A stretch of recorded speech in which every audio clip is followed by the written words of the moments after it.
Hi everyone! Welcome again to my channel and to this Motivational Monday talk show. And our guest for today is another top sales director from MaryKay and at the same time is a dentist. Pero wait, hindi lang siya basta-basta dentista because she also holds clinic to a surgery and implant clinic in Davao. So, big time talaga siya. Alamin natin kung paano niya ginagawa yung kanyang MaryKay despite her already rewarding profession.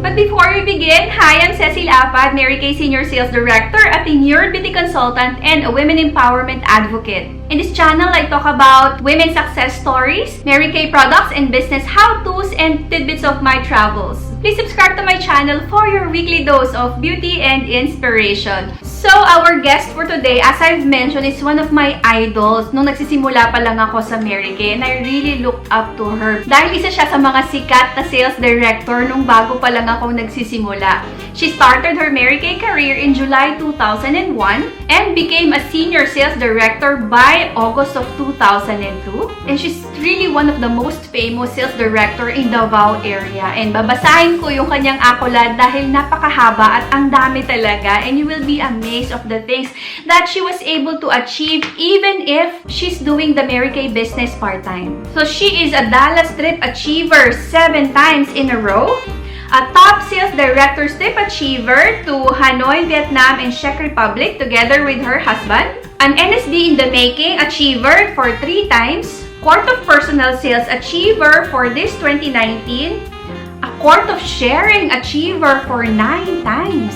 She was also awarded as the Princess of Sharing for 2 times in her career. A member of the Circle of Achievers for 7 times. A member of the Circle of Excellence for 5 times. So kung hindi siya Circle of Achiever, she's a Circle of Excellence member. She achieved the MaryKay Pink Card 5 times in her whole MaryKay career. She is also awarded by the Direct Selling Association of the Philippines as the Entrepreneur of the Year for 2008 and 2009. On top of that, she was also able to travel all over Asia from the different MaryKay trips and challenges. And at the moment, she holds clinic at Of Advanced Dental Surgery and Implant Clinic at Ceblis Medical Arts Brokenshire Hospital in Madapo Hills, Davao City, while she is a top sales director. Amazing! So without further ado, I present to you our guest for today's talk show, Executive Senior Sales Director, Miss Charito Reyes. Great morning, Miss Charito. Thank you so much for joining me in this afternoon's talk show. So happy to have you here. Kamusta ka naman today? Today, we will talk about your MaryKay story, your journey in the past years that you've been here. By the way, may I ask, how long have you been with MaryKay? Yes, says I'm already 19 years with MaryKay. Since I joined July of 2001. Okay, so I was recruited by a friend. Yung friend ko kasi, he has a girlfriend na with MaryKay and she's no other than Jed Villegas. Pero ngayon, they decided to have to be in New Zealand. Kaya eto, talagang I'm so thankful na na-recruit niya ako.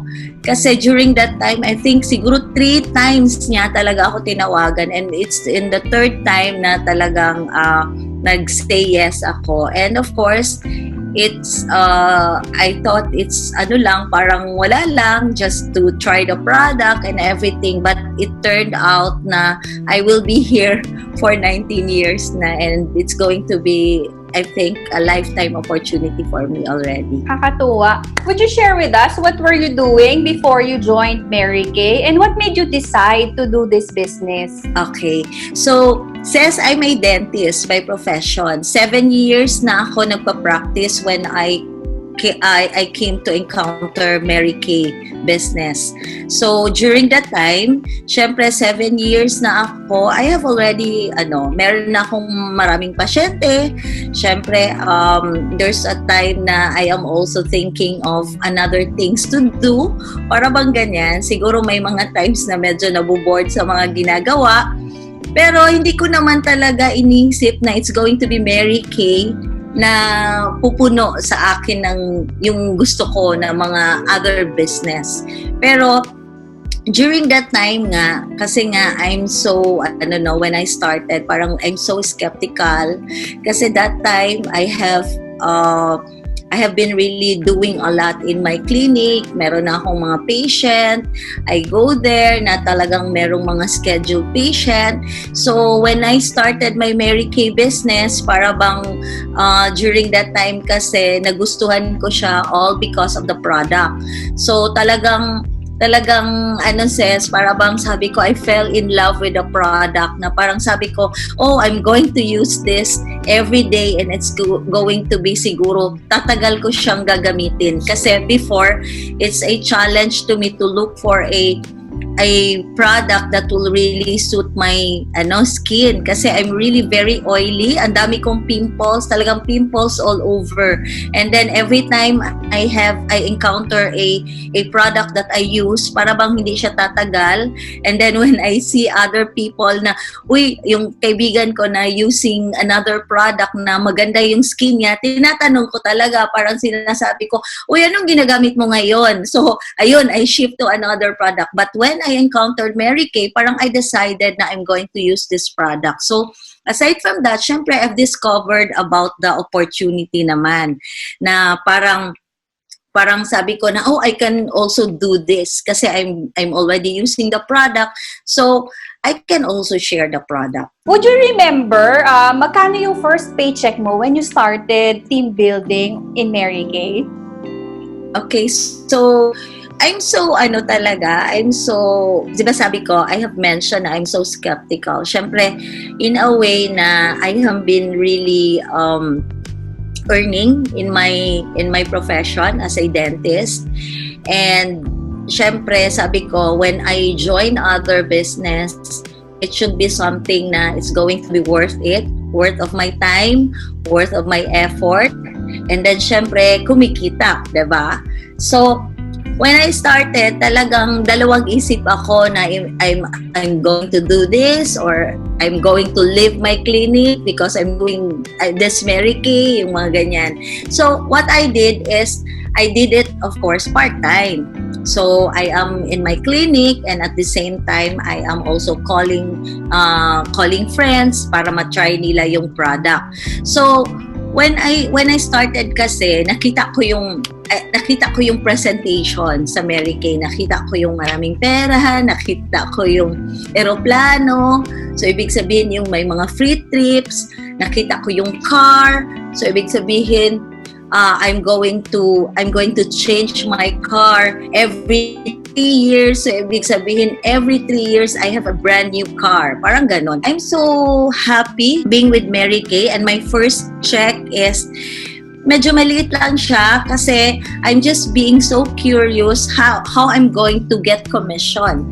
Kasi with the selling of the product, I'm so happy na ako with my 45%. Para bang when I share to 3 people, parang kumita kaagad ako kasi average of that each person na nag-order is worth 3,000. So on my first skincare, meron na ako kaagad mga 9,000. So less 45, o di ba malaki na yon. For me, I thought it's all that. Pero, of course, my recruiter has also presented to me how I'm going to get commissions, diba?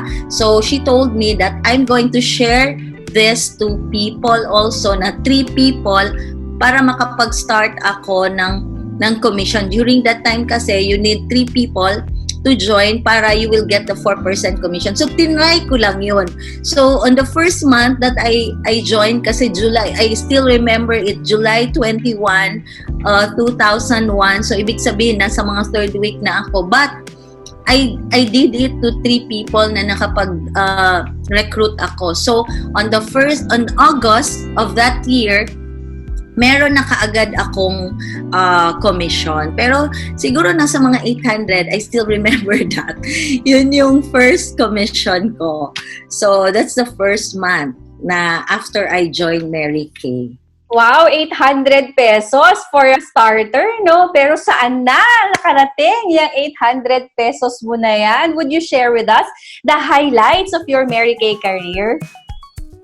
Yes, oo. Kasi during that time, syempre sabi ko, totoo pala na meron pala tayong commission na makukuha. So, every 8th of the month, meron kang commission. So, syempre, tuloy-tuloy ko na yon. So, month after month, so after 6 months of joining MaryKay, I decided to become a director in qualification, and I became a sales director then. And then, of course, that time as a sales director, I've seen my commission, so umabot siya ng mga 30,000, 'di ba? As my first commission as a sales director, and the rest is history because all I want is, of course, alam mo naman tayo, medyo may pagka-ambisyosa. So I always wanted to have a commission at least 6-digit every month. So talagang MaryKay business has paid me so well na halos every month I have already attained the 6-digit commission. Wow, di ba? Nakaka-inspire naman yan. 6-digit commission month after month. But I know, of course, hindi naman bed of roses ang business natin. No? I'm sure there are also challenges that you've faced along the way. Can you share with us yung mga difficult challenges na hinarap mo? And also, ano yung mga ginawa mo to get over it? Okay. Oo, Mrs. Kasi you know what, sabi ko nga, 'di ba, I am a dentist by profession, and during that time, I have already my clinic, I have my patients. So para bang I'm made being a dentist. Para bang when it says to income, siguro naman I can stay in my clinic just to get the income that I want. But of course, I have seen the bigger picture of the MaryKay business. I have visualized that if I'm going to do this every day, and even with a part-time that I am doing it, I am going to get to where I want to be. So para bang yes, it's not easy. It's not easy kasi being a dentist, para bang it's a struggle to me na para bang if I have to leave my clinic, parang ganon, and then I'm going to do MaryKay. But of course, MaryKay has meron akong goal. So within the month, kasi 'di ba month after month tayo, para bang first day of the month, that's you have to really do this para at least at the end of the month you are going to achieve your goal. So yung mga ganyan I really yung parang naano talaga ako sa time, syempre, and then if I'm going to give this time, do I get the income that I want? Parang ganon. If I'm going to give this time, if I'm going to give this kind of effort, do I have to be compensated with the income that I want? Yung parang ganon. So it's really a struggle. Yun yung pinaka-challenging to me. Kasi para bang for me, para bang naninigurado lang ako na do I have to really achieve the income, the production that I want if I'm going to leave my present job. Parang gano'n. Pero what was the final decision? Did you do both? And how did you manage it? So, tama yan. Kasi my decision is, of course, kasi nga I have my own clinic. So, it's already there. So, I decided to get associate dentist for me to go out. So, at least I do it part-time. So, I give 2 hours a day for my MaryKay business. And that 2 hours a day is really very consistent.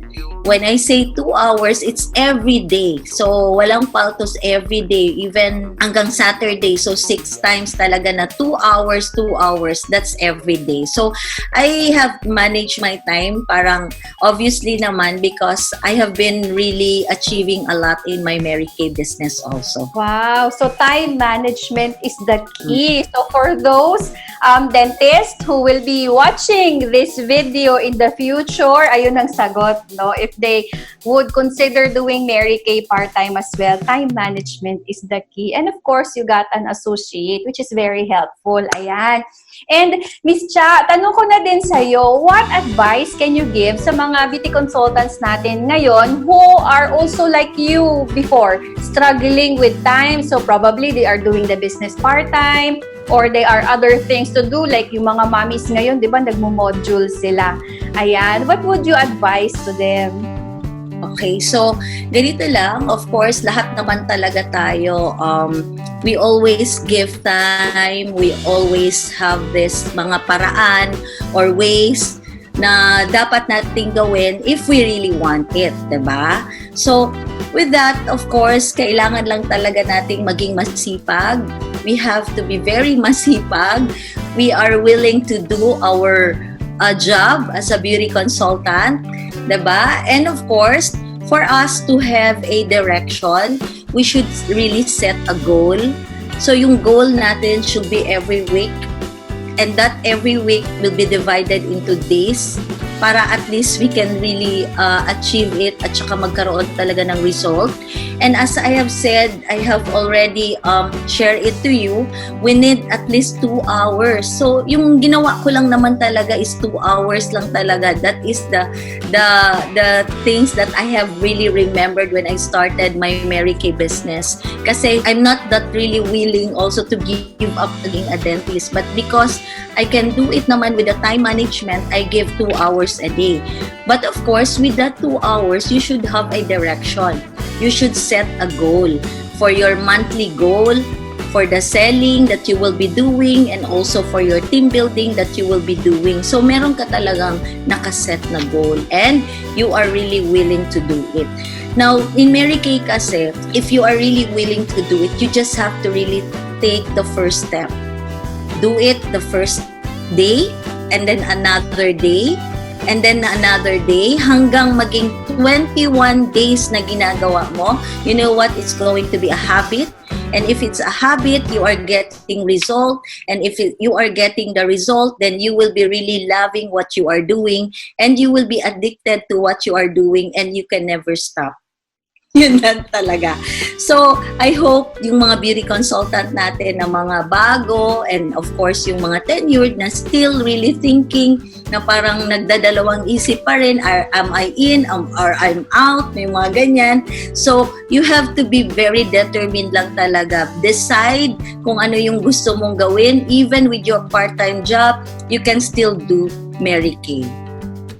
Ayan, that's very nice. Beautiful message. Ayan. And finally, Miss Cha, ano naman yung top 3 skills na kailangan talagang mastery ng mga beauty consultants if they want to succeed in this business? Okay. So, yung mga skills naman na dapat ma-master ng ating mga beauty consultant is, of course, number 1, they really have to learn the business. Because if they learn the business, if they are really skillful and they are equipped, then it will be easier for them to do everything. Diba? So yung next na lang is the attitude of how they are going to do the business. Yung bang attitude of being so determined, and then attitude of being so committed. And of course, ano pa yung dapat nating gawin is just be very obedient. Yun talaga. It's being so obedient to your recruiter or your sales director, because you know what, your sales director really knows best kasi nadaanan nila yung napagdaanan ninyo. And then what the future or what you are seeing on your sales director is what your future is. There's a lot of sales director who are really very successful. And then, of course, all you have to think, who did this in? Diba? Ako nga, I'm here for 19 years already. So, why did I stay in this business? So, yun lang yung iisipin natin. All we have to do is just palawakin natin yung ating tinitingnan sa ating business. So, it's going to be, we should have a vision. Yung bang nakikita natin ang maganda at mga successful na mga tao dito sa business natin. Ang daming learnings. Ayan.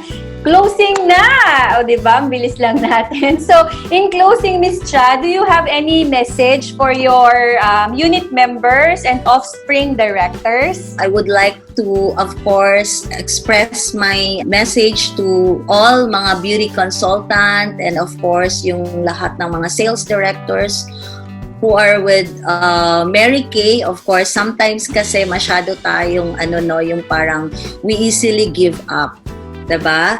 So, yung message ko is you should have the determination and you should have the never give up attitude. Okay? So, and of course, you should be very very ambitious and always think success in everything that you do, and don't fear success, because if you wanted to become successful, the hardest thing kasi to really maintain is being there, being successful. That's why you have to have this yung commitment para everyday talaga ginawa mo, and you wanted to be very successful in everything that you do. So, things will really work out if you just have to decide. So, lahat naman talaga tayo, we cannot blame anybody. Wala tayong i-blame. Our success depends in us. Nasa mga kamay natin yung success. So, it's all up to us if what we are going to do for us to become really successful. If we are really very willing to do it, then everything will just follow.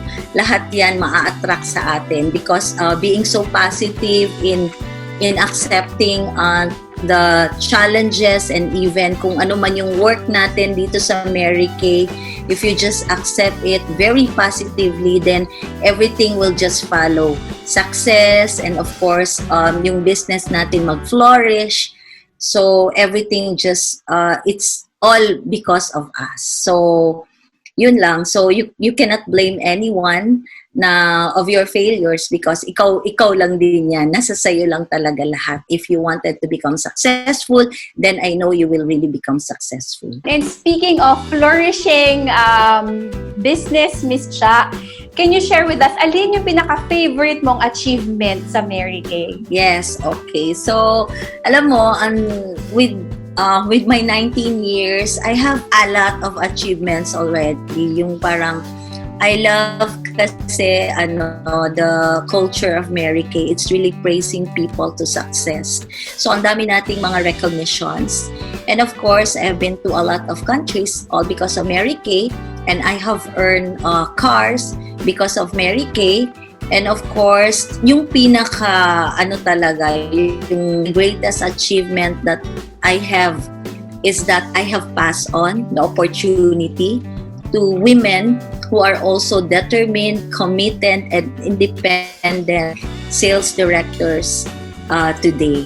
So I'm so thankful, of course, to the Almighty for giving me people who are also willing to do MaryKay just like I myself. So parang sinabi ko sa sarili ko, so I have passed it on, the mission.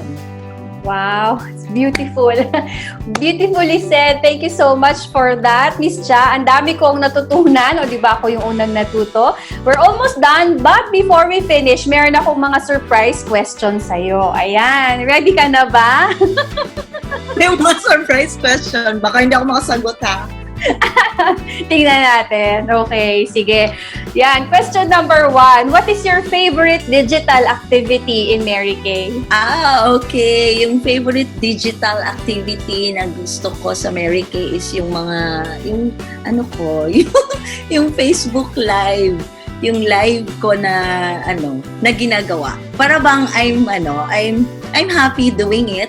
Yung mga videos, yung mga ganyan. Yon. Pero, of course, MaryKay has yung mga online. Yung pinakagusto ko is yung Saturday event natin, because it's full pack. Meron tayong yung 10:30, diba? Meron tayong all about the products, and it's open to everyone, to all beauty consultants, and even yung mga guests. And also yung 1 o'clock to 2 o'clock natin na selling event. And of course, yung 4 o'clock na digital guest event. Yun favorite ko na ng MaryKay. Pinaka-favorite ko, Ses, yung ginagawa ko na Facebook Live. Oh, love your own. Ayan, next question. Isa lang ang sagot. Red lipstick or pink lipstick? Pink. Ayan. Lumi V or Time Wise? Lumi V. Ayan. MK at Play or gel semi-matte lipstick? Gel semi-matte. Gel semi-matte. Ayan. Thank you so much. O, diba? Na-survive mo yung mga surprise question. Oo. Ayan. Thank you so much, Miss Chai, for this wonderful opportunity. I've learned so much from you. In fact, kahit nung bago pa lang ako, ang dami ko na talaga rin natutunan sa'yo eh. So, thank you again for this new opportunity to learn. I'm so, sobrang nag-enjoy ako dito sa call natin. Thank you, Ses, also for this opportunity being with you. Ang dami kong natutunan from her. Ikaw, marami ka rin bang natutunan? I hope you do. And pwede mong baunin yung mga learnings from this talk show sa MaryKay business mo and other areas of your life, because all the learnings that we have in MaryKay are hindi lang naman applicable sa MaryKay business namin, kundi sa personal areas of our lives as well, as a mother, as a daughter, as a friend. If you learned something from this video, please share it with your friends, with your sister MaryKay Beauty Consultants and sales directors. And if you are having challenges in your career, balik-balikan mo lang yung mga videos ng mga ibang sales director na na-interview ko. Marami-rami na rin akong na-interview ng mga sales director and all of them are inspiring. In fact, nung nagsimula akong mag-interview ng mga sales director, ang purpose ko lang is for me to gain confidence and knowledge again when the pandemic started. But, naisip ko lang, if ako mismo na-inspire sa mga sinabi nila, then I'm sure yung mga manonood nito may inspire din. That's why I am sharing these conversations with you. And on top of that, I also have other MaryKay products and business how-to videos. Please check out my playlist and subscribe to my channel for more inspirational beauty and travel vlogs. And I hope to see you in the next video for your weekly dose of beauty and inspiration. Bye!